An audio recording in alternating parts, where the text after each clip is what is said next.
క్రీస్తునందు ప్రియులైన సహోదరి సహోదరులకు ప్రభువైన యేసుక్రీస్తు వారి దివ్యనామంలో శుభాలు. నూతన జీవిత అనుదిన దైవధ్యానంలో ప్రార్థన యొక్క శక్తి. లూకా సువార్త 11వ అధ్యాయము 1వ వచనంలో ఆయన యొక్క చోట ప్రార్థన చేయుచుండెను. ప్రార్థన చాలించిన తరువాత ఆయన శిష్యులలో ఒకడు, ప్రభువా, యోహాను తన శిష్యులకు నేర్పినట్టుగా మాకును ప్రార్థన చేయ నేర్పమని ఆయనను అడిగాను. యేసు భూమిపై నడిచిన వారందరిలోకెల్లా గొప్ప అద్భుత కార్యకర్త మరియు జీవించిన వారందరిలోకెల్లా గొప్ప బోధకుడు అని మనము పరిగణలోకి తీసుకున్నప్పుడు ఆయన శిష్యులు ఆయనను ప్రార్థన నేర్పించమని అడగడము ఆశ్చర్యకరంగా ఉంది. అద్భుతాలను ఎలా చేయాలో, ఎలాంటి సిద్ధాంతాలతో ప్రజలను ఎలా బోధించి ఆశ్చర్యపరచాలో నేర్పించమని వారు ఆయనను ఎందుకు అడగలేదు?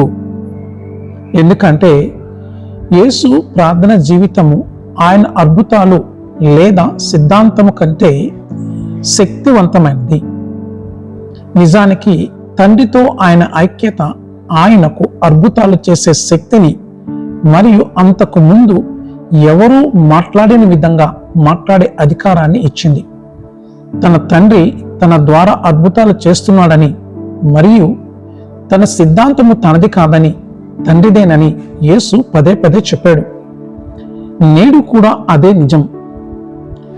యోహాను 15వ అధ్యాయము 5వ వచనములో, ఎవడు నా యందు నిలిచియుండునో, నేను ఎవని యందు నిలిచియుండునో వాడు బహుగా ఫలించును.